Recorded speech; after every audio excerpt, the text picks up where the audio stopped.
Then Jungkook starts to walk backwards and raises a hand barely visibly. Sure. Fine. If that's what you want. And then he turns around and quite simply walks away.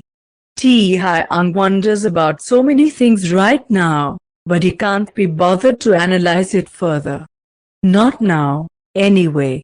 Root has taught him to embrace and reconcile and feel, and honestly, he's become quite good at it.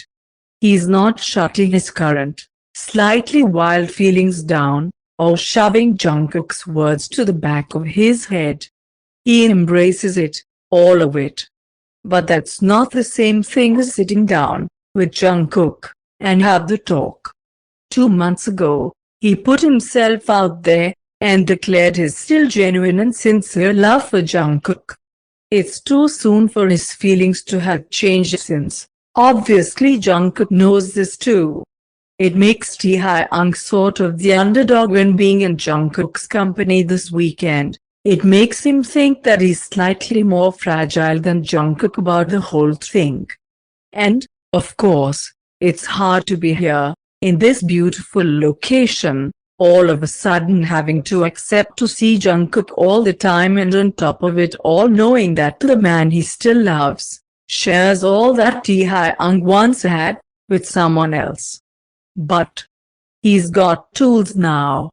Tools to deal with those feelings of desperation, anxiety and sadness. And this is not to be belittled either, he's having glimpses of happiness and confidence for the future. In a way, he is healed from the absolute darkness they put themselves in back then, and it's reassuring to know that he can find the strength and will to go on with his life after that. Even if Jungkook's rejection 2 months ago made him relapse into depression, his mental darkness has eased a lot quicker this time around. Thanks to Seokjin, thanks to friends, thanks to his family and therapist Ruth. He's got a lot to live for, a lot more to explore in life, and if it wasn't meant for him and Jungkook to do it together, so be it. He can't have Jungkook reminding him about the two painful things of their common past, not now. That he needs more time to heal for before they ever could start looking for answers together. After a week the worst fog has left Tae-hyung's head, and you can think somewhat straight. It's a very strange state to be in, this constant mix of depression and euphoria. Thoroughly depressed for reasons he hardly knows anymore, since he's suppressing all thoughts about Jungkook and what went down between them slavishly. And euphoric because of the excesses he and Yeonjun have, because it makes a man happy, right? But it's a treacherous feeling of euphoria, one that is subconsciously challenged by feelings of unease and anxiety that he constantly needs to push away. Which also is confusing, because all this they're having should make him feel amazing. Yeonjun has been an odd, safe company during this time, a time they've spent exclusively in bed, with pauses for showers and food. Nothing else. No real talks, no TV, no outdoor. It must be unhealthy, but it has worked as a temporary solution to refrain from going insane, Tae-hyung reasons. Disillusioned, he thinks that he may be on the road to recovery. It may be fast, but stranger things must have happened. He's managed to push Jungkook out of his head, or at least completely to the back of it, and when Yeonjun suddenly suggests that they should take a thorough shower and get dressed in real clothes and go out and buy some groceries, Tae-hyung feels a slight tang of happiness. Because it feels familiar, domestic somehow, and that feels so safe right now. Can't be seen coming out of my flat together, though. He remembers and hesitates, his hand resting on the shower tap. Not to be an ass, but it's too early. Shut up, I get it, Yeonjun says quickly. But we can be seen as friends.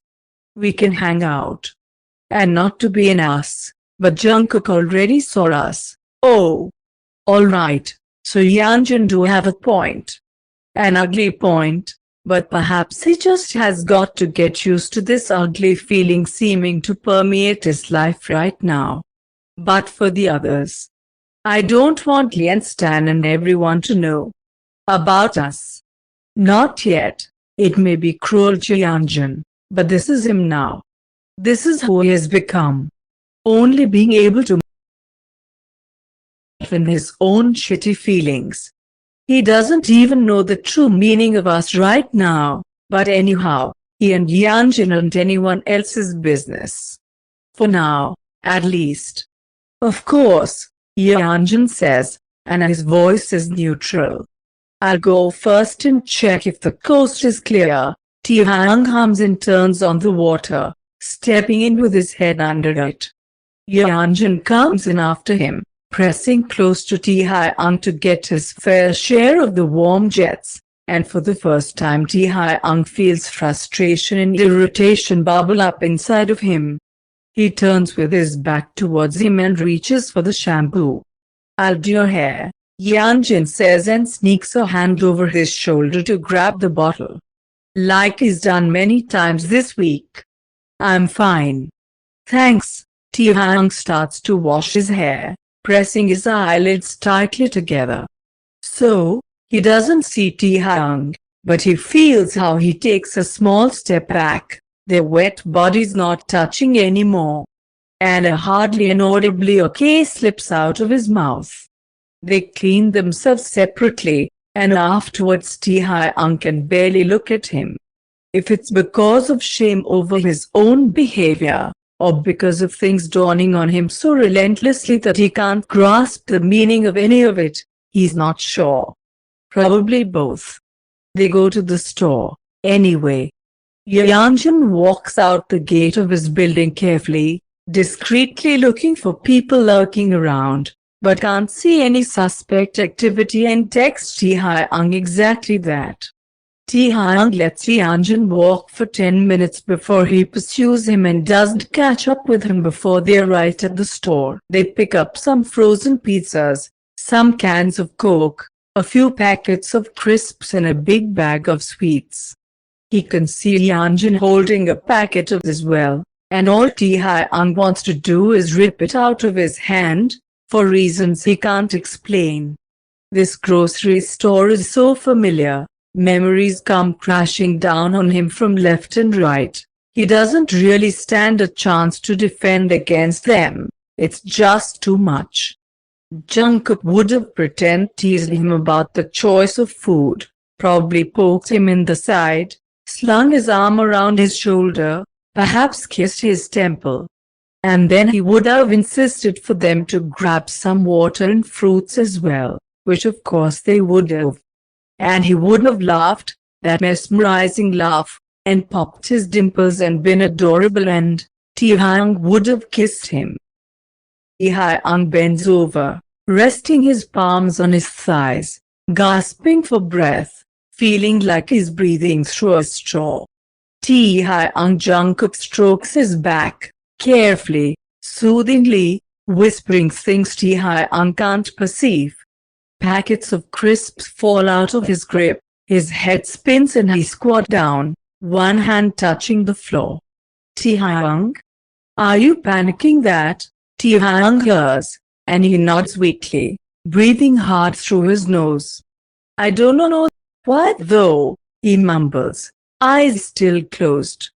Well, Yanjin's hand is still on his back. I do. Just take your time, okay? Brett, I'm trying. Taekook's voice is snappy, and it really shouldn't be. Yanjin acts perfectly, but Taekook can't see it. Doesn't want to. In the blink of an eye, Yanjin has somehow, in Taekook's eyes, turned from being his savior to his foe, and it's very unclear, even to Taekook, why this is happening. They sit like that for God knows how long. But finally Taekook opens his eyes and feels fit enough to, with Yanjin's help, stand up again. Thankfully there aren't a lot of people in the store at this late hour. They're grateful that no one seems to have noticed about his breakdown. Or has Yanjin fended them off, What does he know? Please, let's just go home, Taekook says and drops all the groceries on the floor, and Yeonjun just nods and lets Taekook lean on him on their way out and all the way home. Yeonjun tries to wave in a cab, but Taekook just urges them on walking, and soon enough they're back in the flat. Yeonjun makes an omelette, which they share, and it's really good. He's not sure when he ate last. There's an unopened bottle of wine on the table in 2 glasses, but Taekook doesn't touch it and Yeonjun doesn't either. That's enough to kickstart Taekook's bad mood again, getting internally irate, because what the f wrong with Yeonjun? Why can't he do what he likes? Why does he always have to do everything exactly the way Taekook wants? Let's watch TV, Taekook says when they finish their food and neither of them hardly have uttered a word for the whole time. Yeonjun probably thinks that Taekook's shitty mood is a result of the panic attack, and Taekook gladly lets him think so, although he can feel it in his bones that this is something else. And it scares him to death. It scares him to death realizing that perhaps Yeonjun won't be able to take away the edge of his pain forever. And what does he do then? Taekook manages to get at least slightly involved in a movie and pretends to fall asleep on the couch just before it ends. Not that he thinks that Yeonjun would have initiated tonight, not the way Taekook is behaving, but just to be on the safe side. When the morning comes, he's feeling like shit and tells Yeonjun that he needs time alone. Yeonjun leaves his and Jungkook's flat and it gets eerily quiet.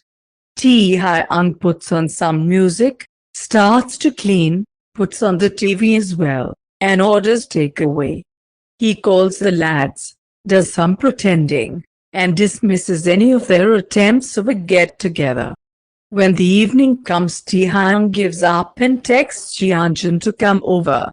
It sounds like an order, but Yeonjun follows it blindly. Not a question asked. Taekook as soon as he enters the front door, and then again in the shower. But it doesn't numb him in the same way that it is before. He's not calm or relaxed afterwards. He's tense and strangely unsatisfied, so he tries to start up a third desperately, but it's not working. He can't get it up, and he feels humiliated but also irritated again. Because he can't get over questioning Yeonjun's independence and ability to think for himself, again. Does Yeonjun really like to have this mix? Why are you with me? Taekook asks out in the darkness, not sure if Yeonjun has fallen asleep already or not. The duvet rustles and Yeonjun sighs. Because I like you. Do you really want to f this? Of course, I do.